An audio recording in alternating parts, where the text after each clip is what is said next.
All right, well, welcome everyone. We'll go ahead and get started. A virtual hello to you. I am Lee Osachek. I am the Chief Program Officer at the National Runaway Safe Line.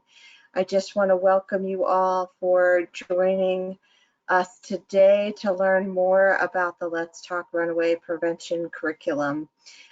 This presentation is really meant for folks who are interested in the curriculum, interested in learning more about this prevention piece that we have at NRS, and for folks that either have used the curriculum or would like to use the curriculum in the future. I am just going to show myself in the very beginning to say hi. Otherwise, I'm going to go ahead and go off camera so that I can see my PowerPoint. But a warm welcome to everyone who is joining us today. I have with me as well Sabrina Hampton, our training coordinator, and she's going to help navigate some of your all's questions. We will have a period of time for questions and some time for interaction throughout the presentation today as well. So again, welcome. You should be able to either ask questions in the question section by raising your hand or asking a question, and feel free if you have questions for Sabrina or myself to put those in the chat box as well. And we will try to get all of those to you, all those questions answered by the end of the presentation for sure. So again, welcome. I just wanted to start out by putting out a poll to see how many folks have used the curriculum already. So I'm going to go ahead and launch that poll, and hopefully you guys can go ahead and can go ahead and put in your answer. I'll give folks a few seconds.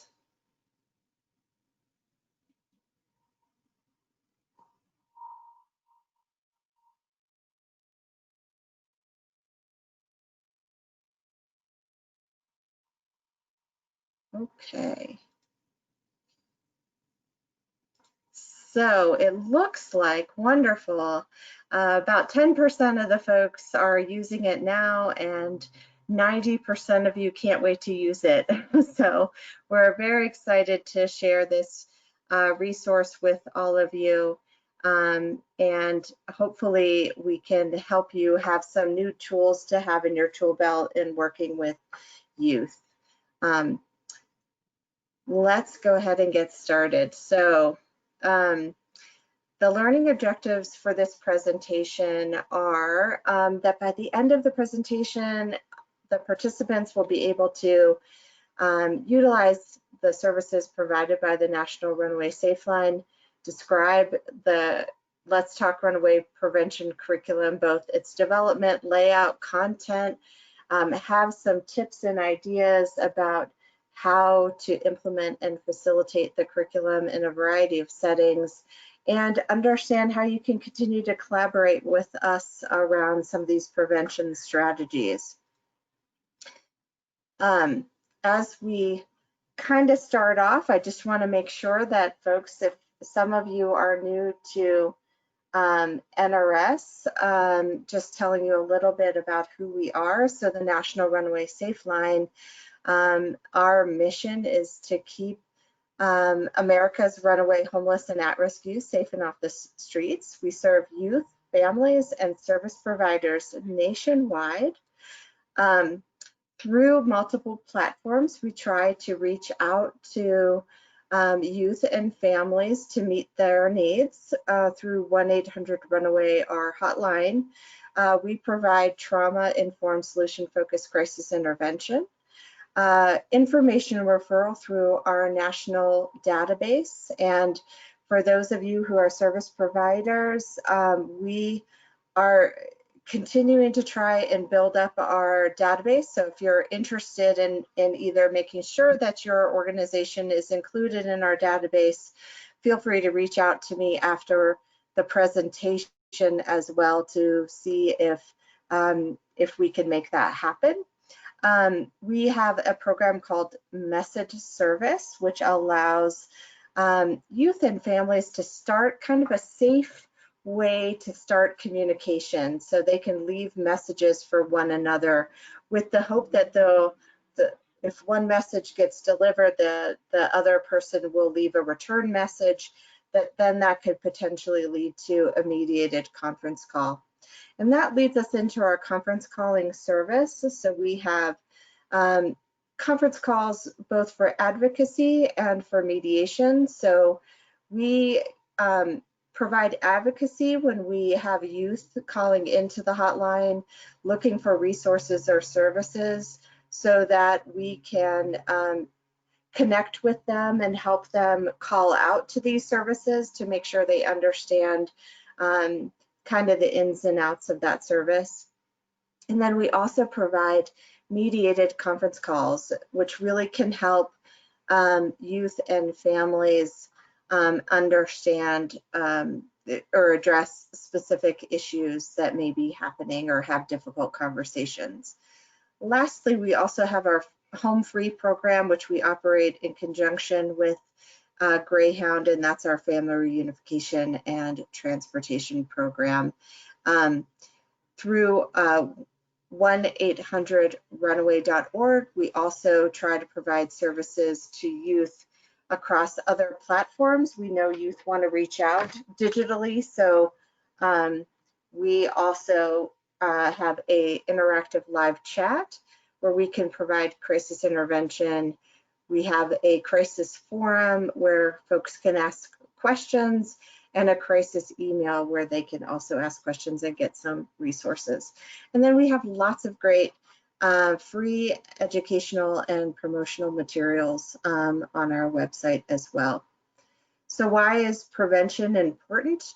As many of you may be aware of, Chapin Hall has been putting out wonderful research around runaway and homeless youth over the last few years, and part of what they've determined is that 1 in 30 adolescents and 1 in 10 young adults endure some form of homelessness in a given year. So we know that prevention is a critical aspect to providing services to this population. Runaway prevention efforts, we at NRS certainly see the importance of that. What we've noticed in 2019 is that 60% of the youth who connect with NRS are still at home, and that's really telling for us. It means that we have an opportunity to work around prevention and preventing runaway episodes at the time when we are talking with youth, to help them by connecting youth, families, and service providers to community resources and supports, problem solving with youth and families through our crisis intervention model, providing mediation for tough conversations through our conference calling service, facilitation of our Home Free program to help young people get back to their home communities or to their families through the Home Free program with Greyhound. And then, of course, the most important part is being able to be a listening ear when youth and families are in need. And I can say with a lot of certainty that that is a critical component for folks,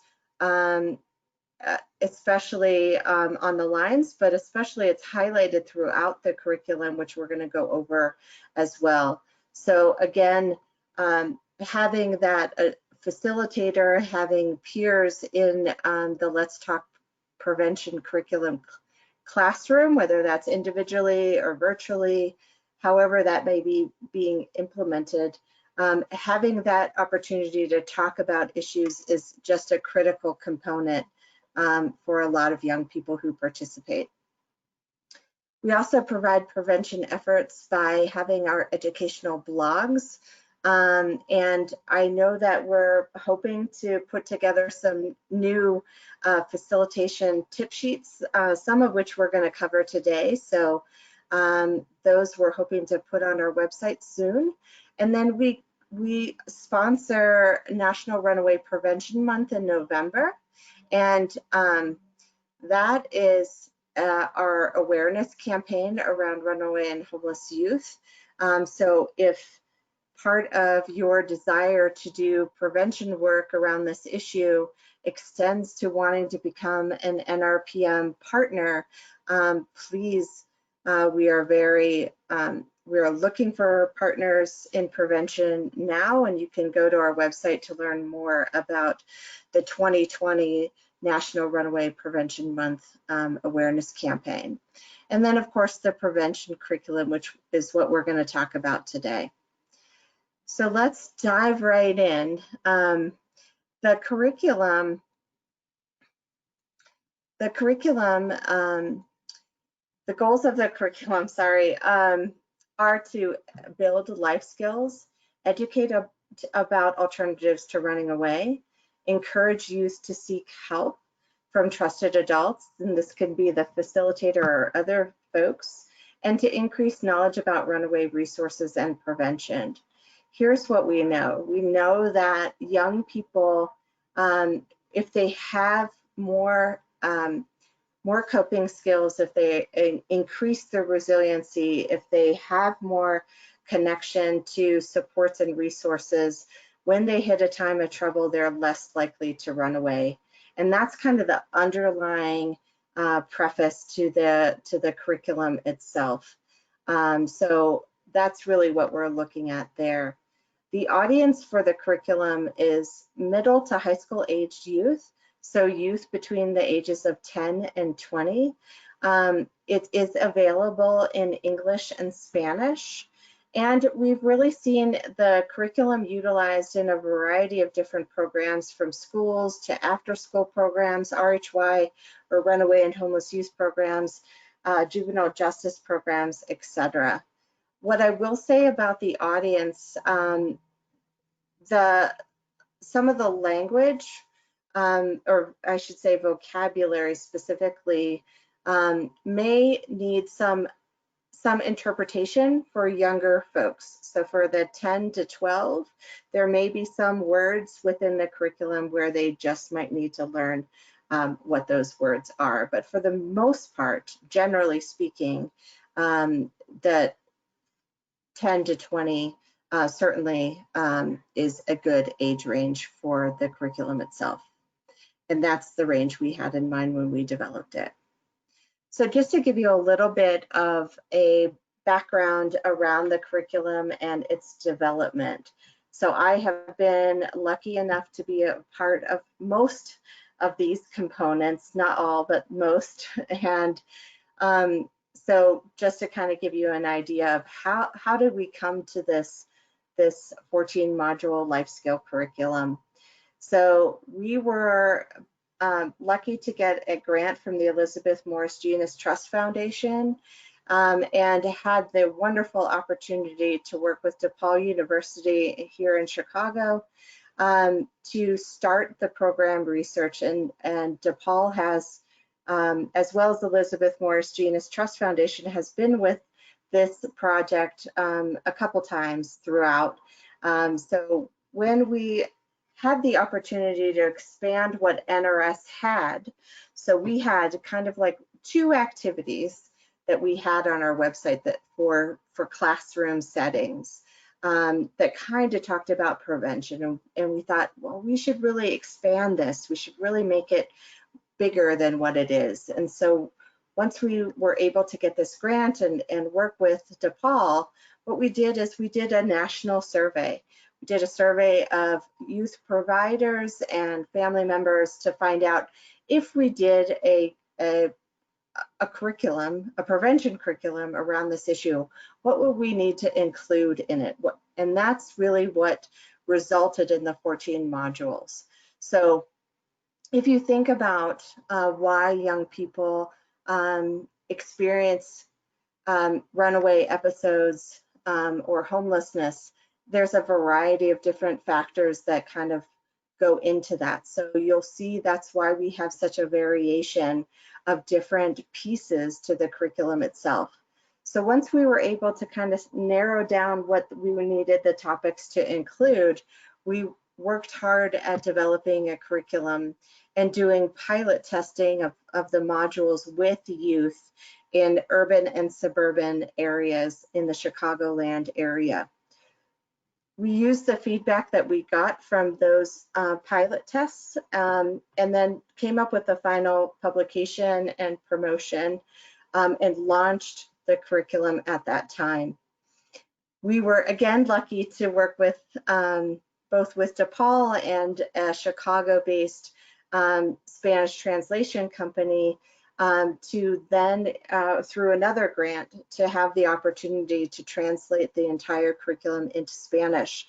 We did the same due diligence. So we pilot tested the Spanish version as well to make with young people in the Chicagoland area, again, to make sure that it was still youth-friendly and engaging in Spanish as well.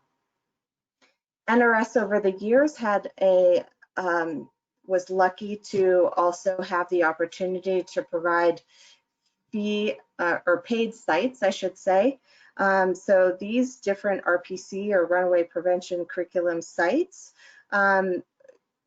partnered with NRS to implement the entire curriculum with a cohort group of students.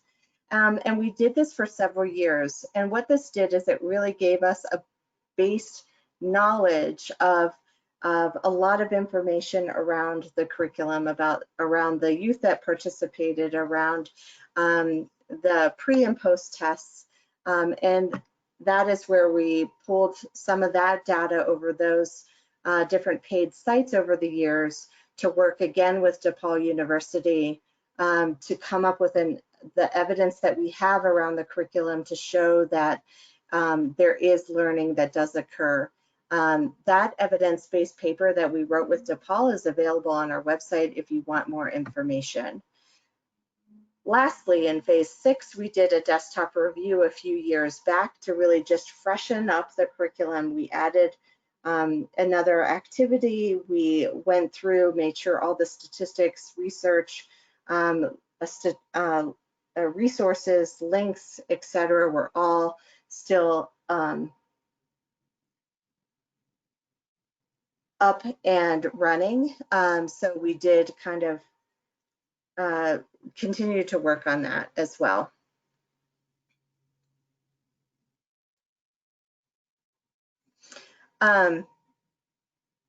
So let's go ahead and take a look at the curriculum layout.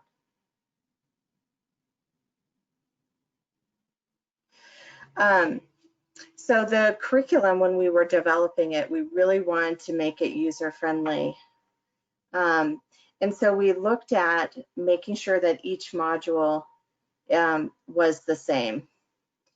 And we wanted to have these different categories so that the facilitator could easily pick up the content and be able to do that. So so I'm going to actually show you in a kind of an example version. So in communication and listening, for example, in module 1, you can see that there are learning goals. And the learning goals really outline what the goals of the module are, right? So it gives you that. The next section of each module is defining the issue. And this is where we can really help the facilitator get a sense of what's going to be covered in this module. And so this is really background for the facilitator. And then it's going to also introduce some of the icons that are going to be used in that module. After that is the module activities. So for facilitators, this is really helpful because it really allows them to look at how many activities are in this module, what is the learning methodology, what are the timeframes for each of the modules. I will tell you that when we developed the curriculum, we looked at a time frame for 10 to 15 youth in the group. and we tried to keep each module at around 45 minutes so that the curriculum could be done within a school classroom period. Next, you'll see the section that is materials, and that is really going to highlight all the different activities and worksheets that actually are embedded in the curriculum, so you don't have to worry about that.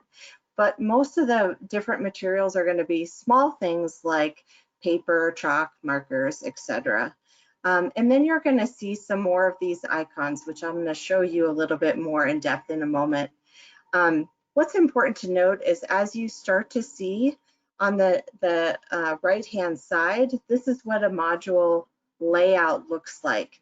And we had action verbs on the left-hand side to really help the facilitator be able to pick up the curriculum and not have to spend a whole lot of time necessarily preparing. So it's going to give actions that they need to do in black type. So have each participant pick a partner, and then it's going to give you a sample thing to say. So it'll say in green, say this or state this.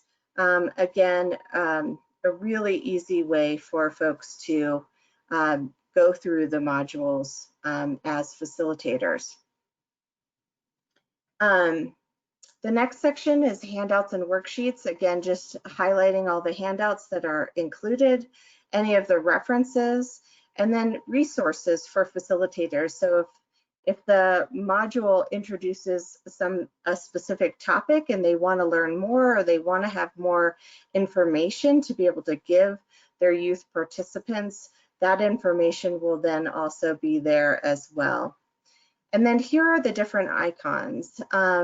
There are a couple of them. So one is the caution icon, which a lot of what we use today is kind of that trigger, like this is a trigger thing. So if the subject matter may be of sensitive nature, so let's say we're talking about family issues, maybe a young participant is going through some family issues, so it might bring something up for them. So again, just you'll see the little caution icon. If an activity requires the group to get up and move around, you'll see open space required. You'll see the green light bulb for any other additional facilitator tips and hints for each activity or module. The time icon for any tips around this could be a more lengthy activity if you have some talkers. So again, just being aware of that. And then you're going to see this family duck icon. So the duck family is a great way to identify different modules or different activities that can be really modified or done well with parent and youth participation.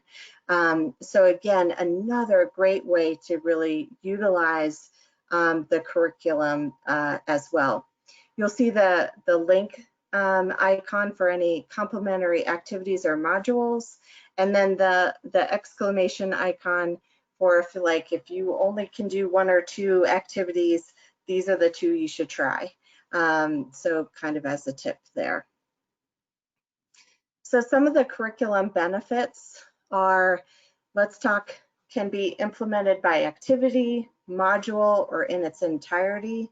It is user-friendly and adaptable, and we really, really encourage folks to modify the curriculum as they see fit. Let's Talk provides additional resources, worksheets, handouts. It contains a pre and post test so that if you need to be showing your agency or the powers that be that learning occurred, again, that's already embedded in the curriculum as well. Let's Talk supports peer-led learning. As you can see, or at least hopefully briefly saw, a lot of these activities can be led by peer leaders. A great opportunity for them to engage in great discussions, to engage in icebreakers. So there's lots of different ways that you could pull out different activities for peer-led activities or peer-led learning. Let's Talk supports life skill acquisition and prevention efforts. So if you're already doing things like Second Step, Ansel Casey, lots of different types of life skill activities, again, this can support that or work in conjunction with that. Let's Talk is great to include in service learning projects. So when we did those paid sites, one of the things that was required of each of the paid sites was to do what we called at the time a culminating event. So we asked each of the groups to, once they were done, so each of the groups of youth, after they went through the 14 weeks or more of Let's Talk, that they came up with a way to give back to their community. And one that always sticks out in my mind for me is there was a Boys and Girls Club in Jamaica, Queens that did a runway for runaways. So they did a fashion show to kind of get donations to give to a local shelter, and they had lots of great fun with it. I know other groups created in posters to put around their club. Again, there's lots of fun things that you could tie into different learning activities for young people. Let's Talk can also includes technical and assistance and support from NRS. So if at any time you need assistance with Let's Talk, we can certainly connect with you to make sure that we have an opportunity to talk and help you in whatever way we can. So what have some of the users said about the curriculum? So one user said each series covers many areas that relate to at-risk teenagers and can be applicable for all ages. I liked the curriculum that covered youth, parents, staff, and community-related issues. It was easy to follow. The activities and worksheets were very helpful, relevant issues that opened up dialogue. And what I can tell you is somebody who's been around Let's Talk for the last couple of years, what I've heard consistently from facilitators across the country is this is the key thing, is wow, we had such deep conversations about stuff. As facilitators, they're really having an opportunity to hear youth open up and talk frankly about some of the issues that they're facing and really be able to get them to talk about some things, to problem solve together, to become bonded as both a group and with the facilitator themselves around kind of this mutual experience. And then other folks have said it's interactive and experiential. So now I'm going to briefly, and bear with me, and go through the 14 modules just to kind of give you an idea of what's covered.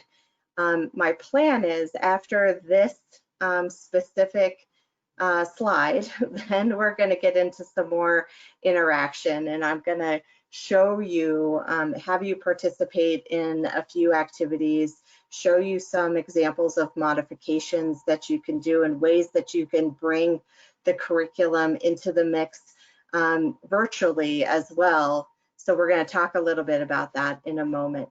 But I do want to give you just a sense of what the content includes so that you can start to think, oh, I could use that in what I'm doing, or I could use this in what I'm doing with young people. So Module 1, Communication and Listening, again, is a great module.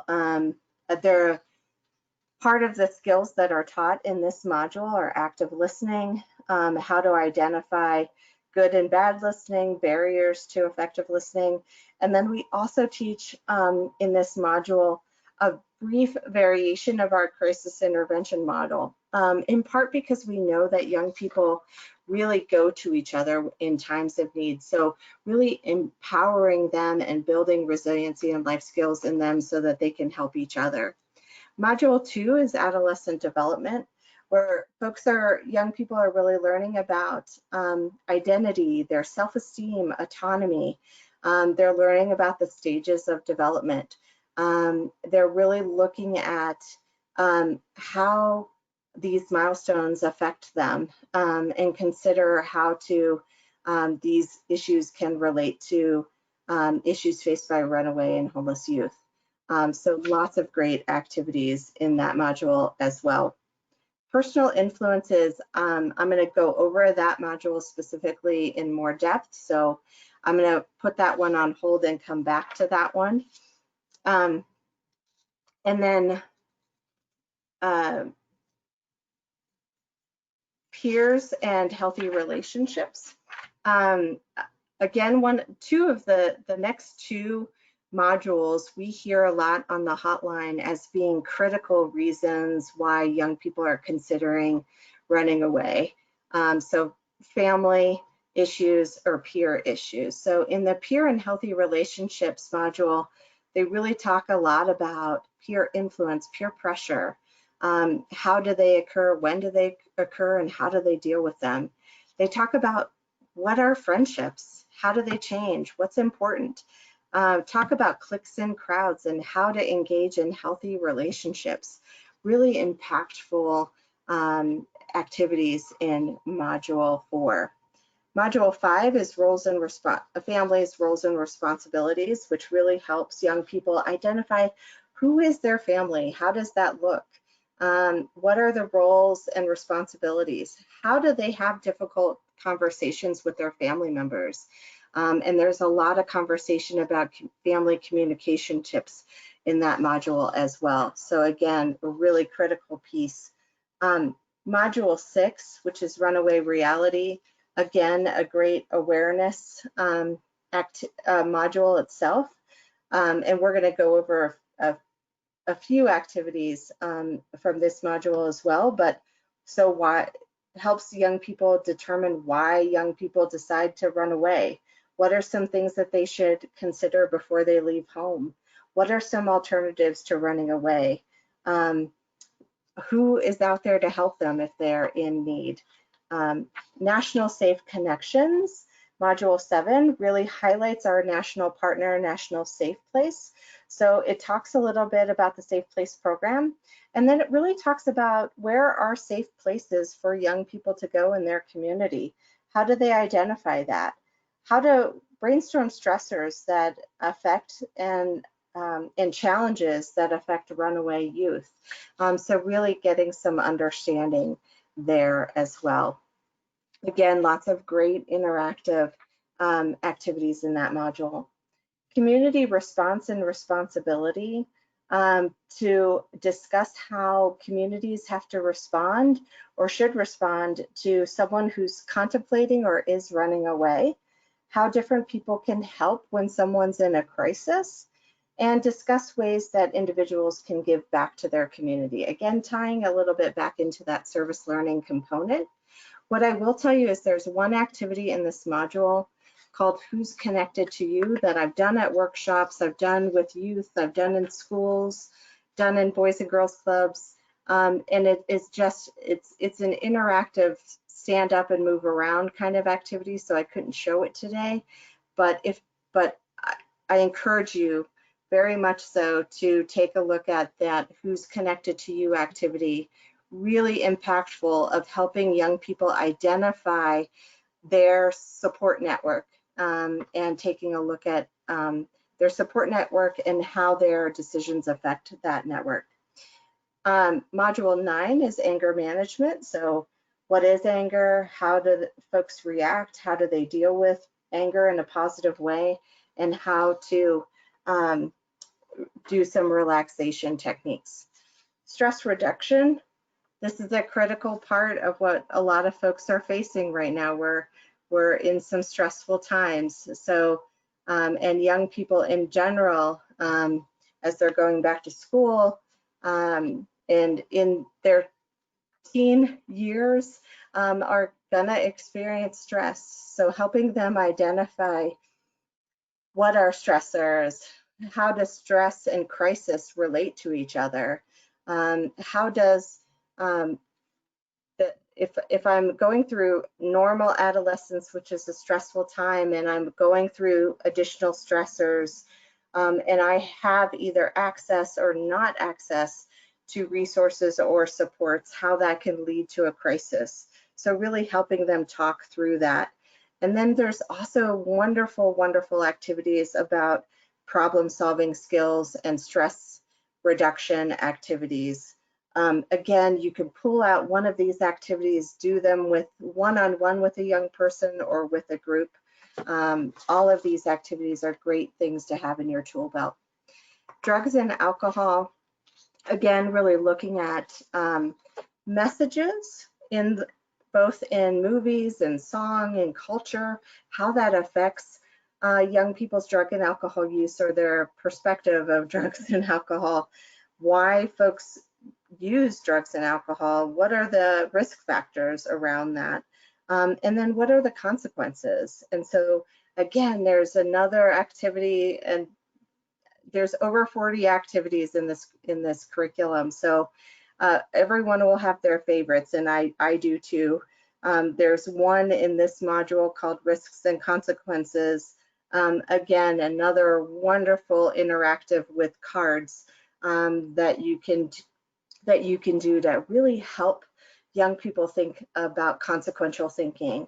Again, just a really great activity for you to check out. Sexuality and sexual orientation, really looking at a common language, identifying terms, figuring out how to help young people become allies. A wonderful, wonderful module as well. Internet safety and fun. This is going to really be the basics of the internet and how to stay safe. And then future life planning.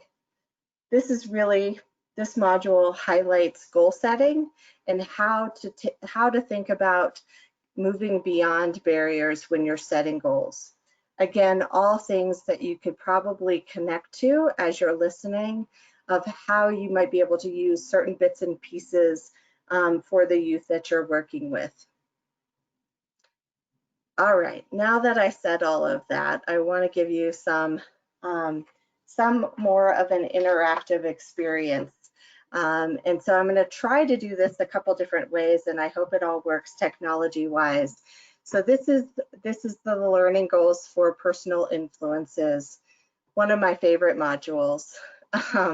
So the learning goals are identify how personal values, principles, and beliefs affect our decision making, identify influential others, both positive and negative, discuss why these people are influential, reflect on the role of influential others. And there's two activities, personal shield and who's on your bus.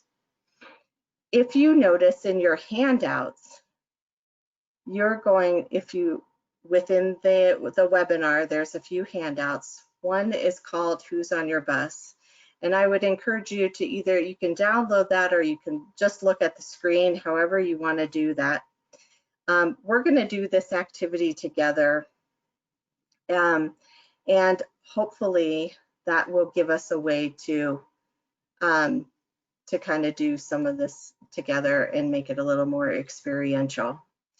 So before I do that, I'm going to try and click out of my presentation for a moment.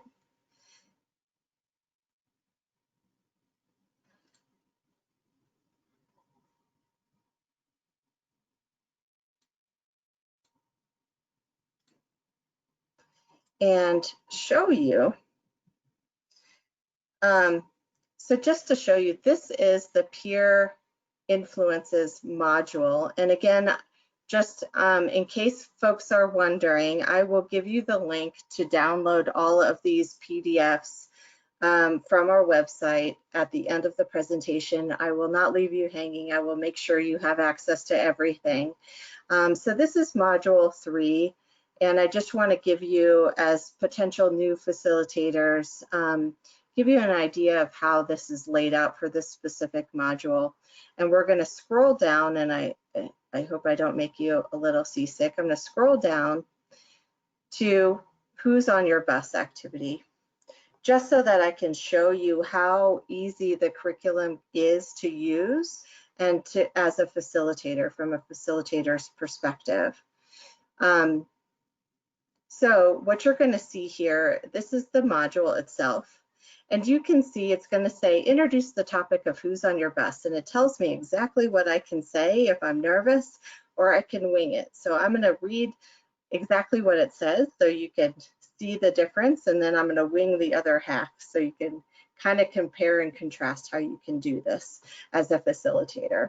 So it tells me I can state this. So we just talked a little bit about healthy relationships, which would have been the first part of the module, and what they mean to us. Now we're going to look a little more closely at relationships and the influence they have in our lives. Some of these relationships may influence us to make healthy decisions, while others may not.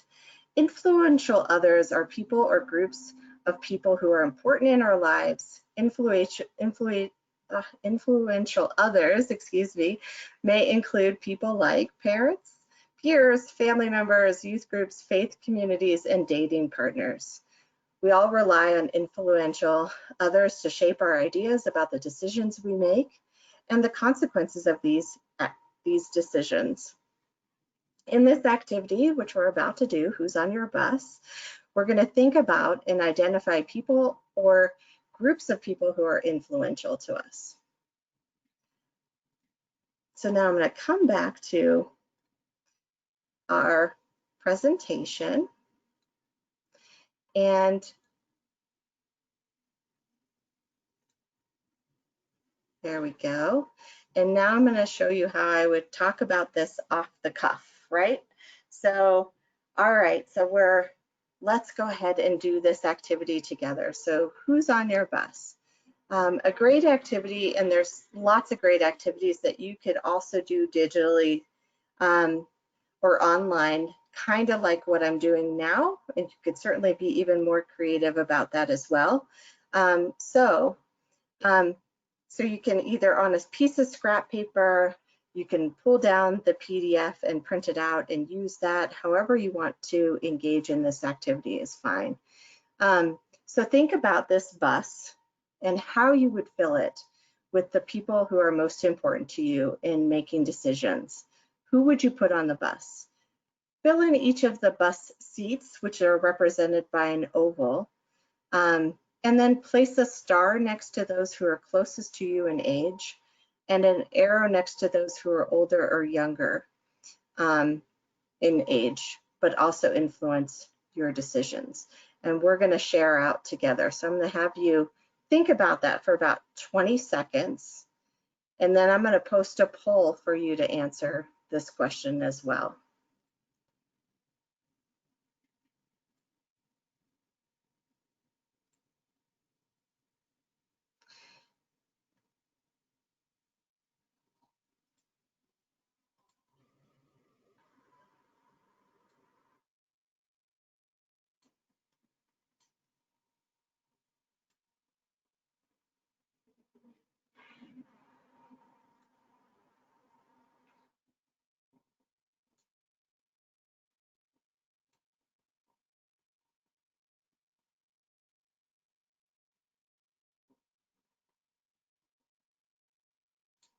Okay, so let me go ahead and post the poll, and I'm going to have everyone tell me, who would you put on your bus? So I'm going to go ahead and launch that poll and let you guys vote on that.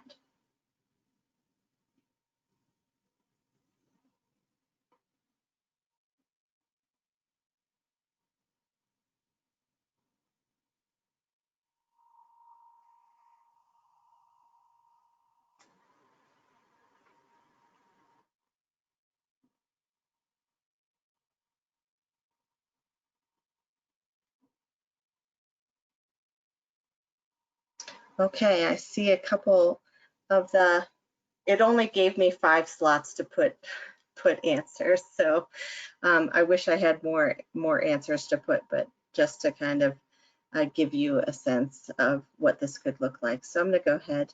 Looks like people are done, and I'm going to go ahead and share the results. So folks were saying 46% of you said that you would go ahead and definitely put a partner on there. You would put a friend, a parent, and a teacher, counselor, faith-based advisor. So a lot of you, again, put a couple different answers. One of the things that I also do when doing this as a modification, and again, just to show you more modifications, as many as I can during this short period of time, if I'm doing this with providers as a way to kind of show them what they can also learn about the youth that are in the class with them, is to also ask them, so who do you think, what do you think, or who do you think a youth that you have in mind, what would they put as their folks? And so if you had to choose the top person that a youth you know would put on their bus, who would you say that is? And so I'm going to launch just another poll, because I think that as facilitators, it helps us think about a little bit about what we also learn about in relationship with our young people that we're working with.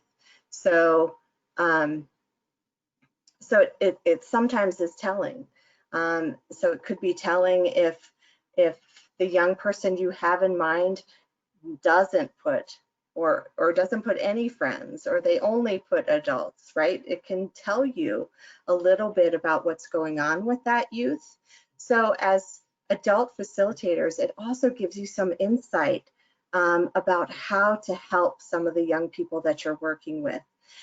So I modify this poll to ask this question for you all, because I think it gives you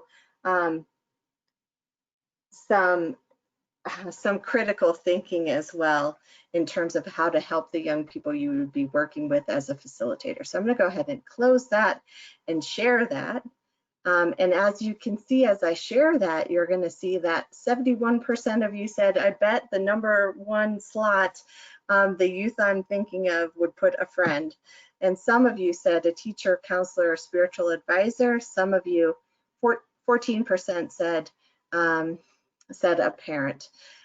So again, it just kind of tells you, as with all of the discussions, it gives you some insight into what are some of the needs of the youth that are engaging in this curriculum as you continue to share and talk. So I'm going to go ahead and thank you for participating in those polls. I'm going to go ahead and hide that poll now, and hopefully we're back on screen for this as well. So we're back at another activity within Module 3, which is Personal Shield. I thought that this would be a telling activity to do. I know a lot of people are trying to find ways to engage young people virtually right now, or one-on-one, or in small groups, or how to help them think about coping mechanisms. And one of the things in this module is they introduce this concept of a personal shield, and that this personal shield really helps you build resiliency and coping skills in these different life areas. So there's a physical, a spiritual, a social, and emotional.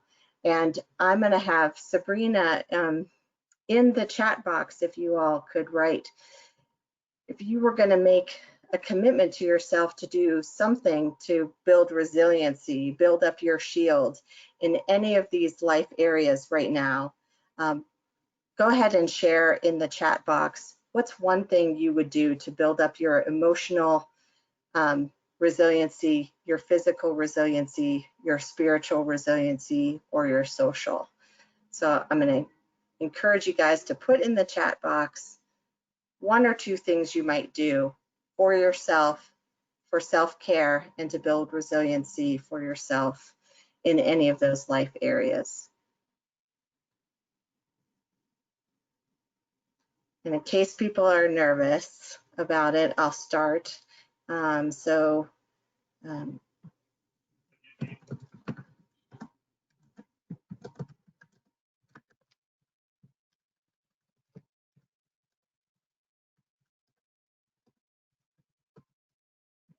All right, so just to give you an example, one of the things I know I would do for my social health and my shield to build resiliency would be to FaceTime with my sister more, right? So just to give examples of things that you can do. So I don't see anybody else putting anything in the chat box. Maybe it's not working. I'll look in one more section just to see. Oh, everybody's putting it in the question box. Awesome. There we go. Great. So I see take more walks, FaceTime with friends, getting enough sleep, working out, praying, reading, exercise. Exactly, right? So reading the Bible, meditation. Yes, where's the chat box? Apparently it's hard to find. I'm sorry, you guys. Exactly. Lots of great things. So again, you can see how even just one of these activities can be a really good starting point for a conversation with a group of young people. So now I'm just going to show you a few more modifications because I think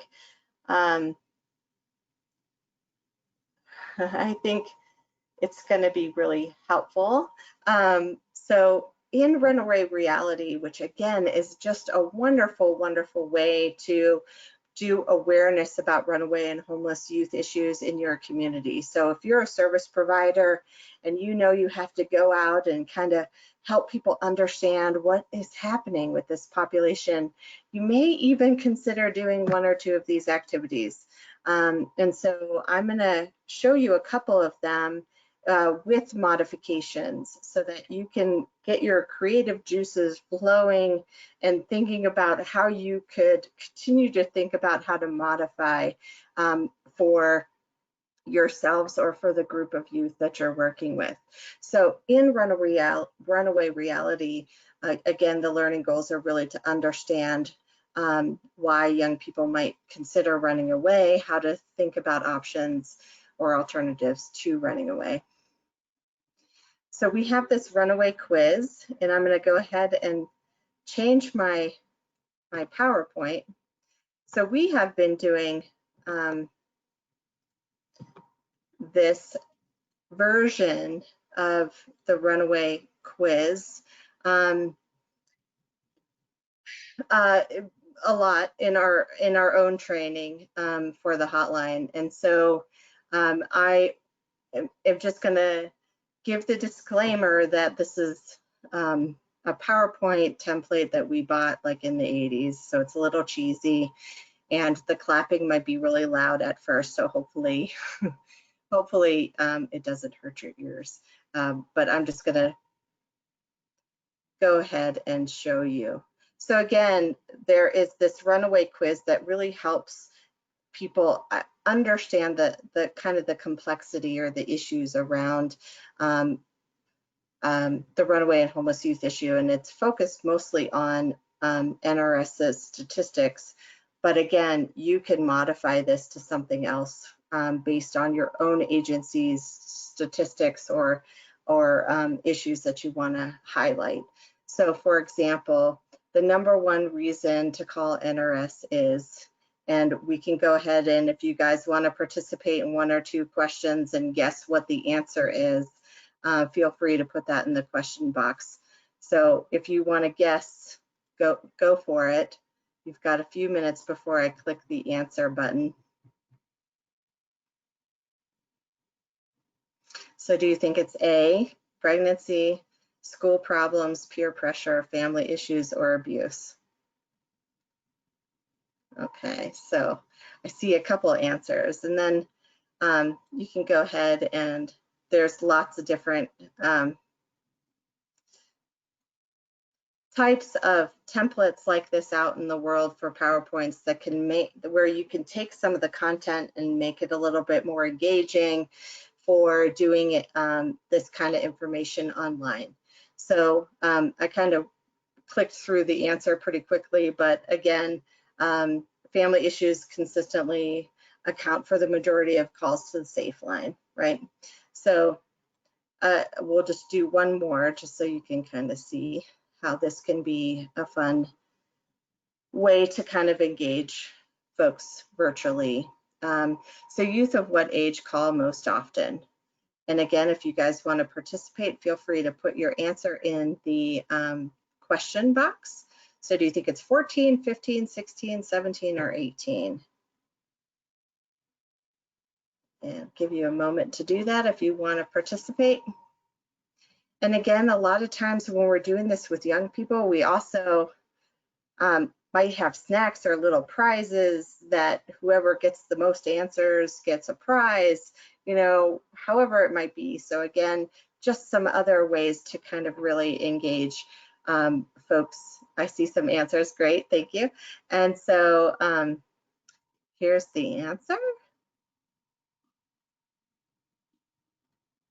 So it's 17. So in 2019, 23% of the youth who called NRS were 17, followed by 16-year-olds, which were at 15%. So again, I won't necessarily go through the whole slide deck, but just to give you an idea of how many ways you can really be creative in doing some of these modifications. So I'm going to go ahead and go back to the other presentation as well, and just show another adaptation. So there's lots of wonderful resources, and I'm happy to share with you some of these resources as well, if this is also something you want to continue to explore in terms of modification. So one of the other pieces of Module 6 is the Kids Call activity. And you can do it old school, and you can call us and set up a Kids Call activity where we can either through Zoom or through the phone have an interaction with the group of young people. So basically the Kids Call is inviting an NRS crisis liner or staff person into your virtual classroom so that youth can ask NRS questions about what it's like to work on a hotline. What are some of the issues that are raised? How do you help people? Helping them think about what is it like when you call a hotline? And really the underlying piece there is to help young people feel comfortable calling or reaching out for help from not only our hotline, but any other hotline. So again, this could be even if you yourself in your community have a local hotline for your RHY Runaway and Homeless Youth program, or other programs that you have in your community, helping them have kind of this kind of interview process to engage them in understanding how to not be afraid to ask for help in their community when they need to. So we decided, okay, well, let's take the top 3 questions and make it into a cartoon. And so this is this cartoon we created very easily in an afternoon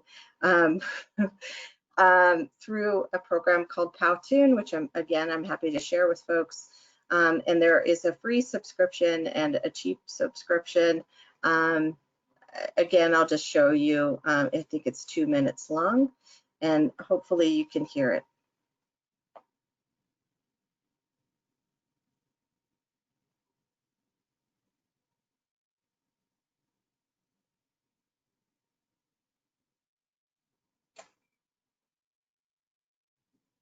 Okay. So I understand you can't hear the sound, so I'm sorry about that. but you can kind of see what it looks like, right? And I'll make sure that everybody gets the link. But you can kind of, even if you can't hear us reading what's said on the script, you can kind of see, so I'll move it a little bit forward.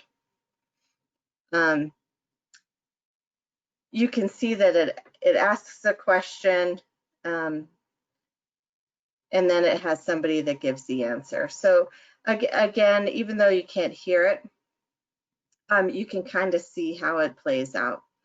And I'll just, it's called Powtoon. I do see that. So here's the question, and then we have a cartoon version of one of our folks answering the question. So again, just another way to kind of think about modification and engagement, especially when we need to consider digital options. And again, I'll make sure that I include some of this information in the follow-up email to everybody when I send out the links to the survey and the curriculum download information as well. So that's Kids Call. Again, another interactive way to engage NRS and the runaway and homeless youth issue with a classroom of youth.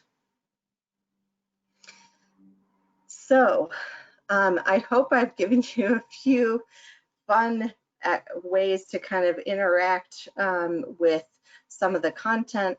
And now I just want to go over a few facilitation tips and then go over a little bit of information about kind of our data collection and support. So in terms of facilitation tips, there are some of this for folks who are seasoned facilitators.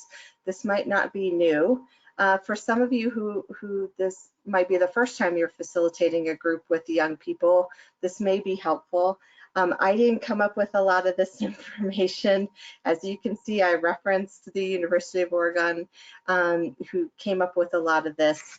But again, it's just really great concepts. So allowing the youth to participate as they feel comfortable. So offering different options for involvement, allow enough time for discussion, being prepared with ways to get the group back on track. What I have found in implementing the curriculum with groups of students, there's some conversations they just want to have, and you have to decide as a facilitator, do you cut it off or do you let it happen and just not get to all the activities? So that's one of the things that you have to think about, but also just thinking about how to get them back a little bit as well. Be prepared to give definitions and explain concepts. So sometimes, even though we may think that they would understand certain concepts, they may not.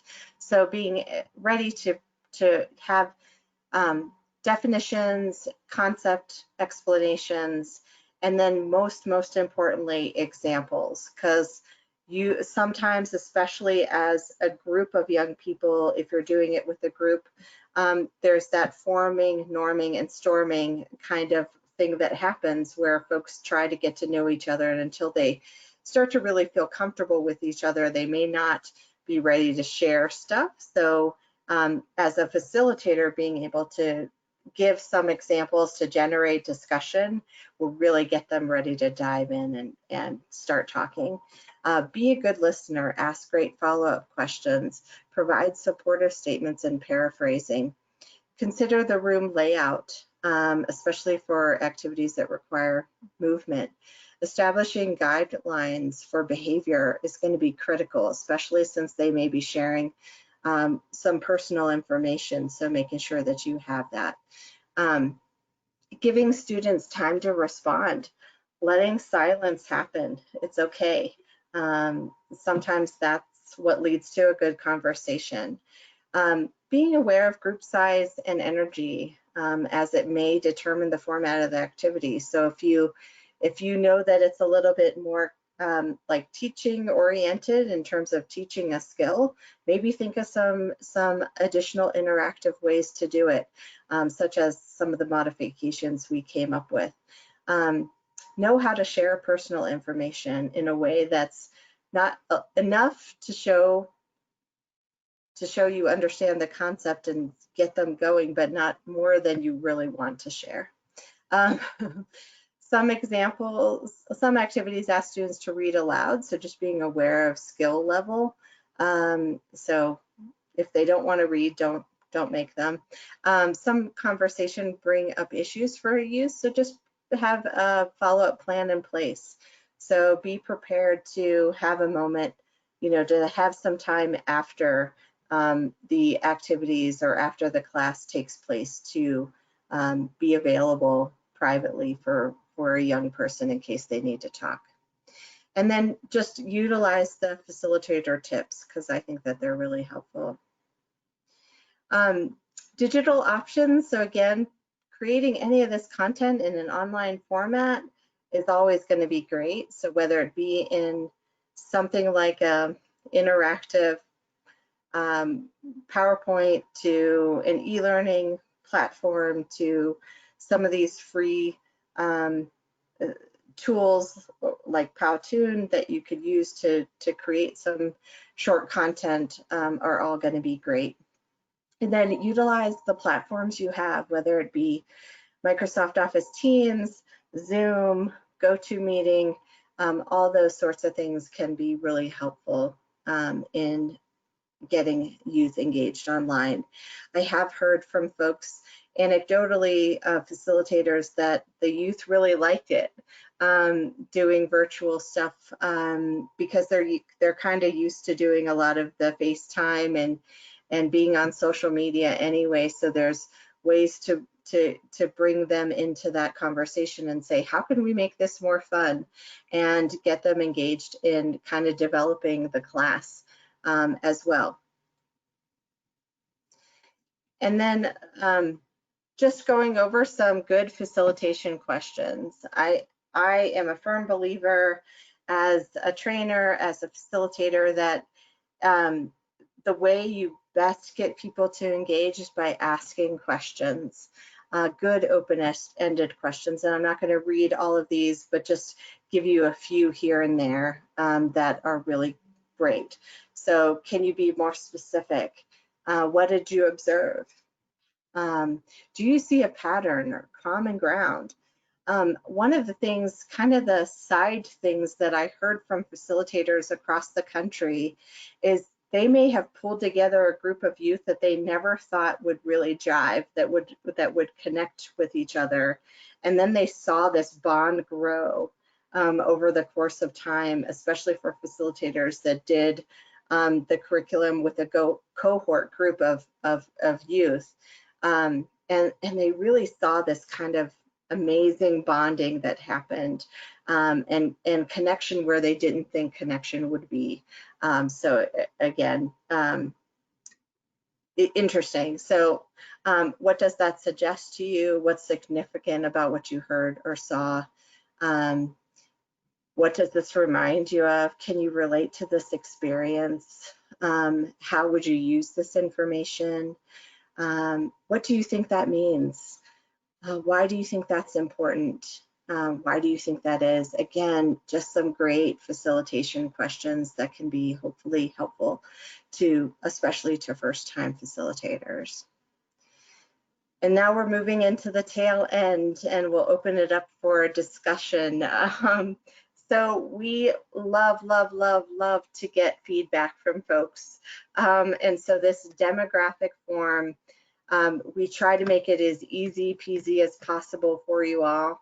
And it's really a group demographic form that you can fill out when you complete a class. So it just helps us let our funders know, let the Family and Youth Service Bureau know how many kids are we touching in terms of prevention, how many kids are getting in front of this content, because that, to us, that's really an important number. And so this group demographic form lets us know who's facilitating the curriculum so we can provide support and resources to them. How many kids were involved in the class? I call it the 10-click form, I think is what I used to call it, because once you fill out the top, then every time you do a new class, you're just changing the checkbox. So it's typically really easy to do, and you can do that online. You can fax it to us if you have a fax, however you want to do it. So we try to make it as easy for you to give that information to us. And then pre and post tests. Again, we try to call it the pre and post activity instead of test, even though that's kind of what it is, just to avoid any test anxiety. We try to have students who participate in the entire module take the pre and the post. It's important to circle which one is which, so you can compare and contrast the learning that occurred.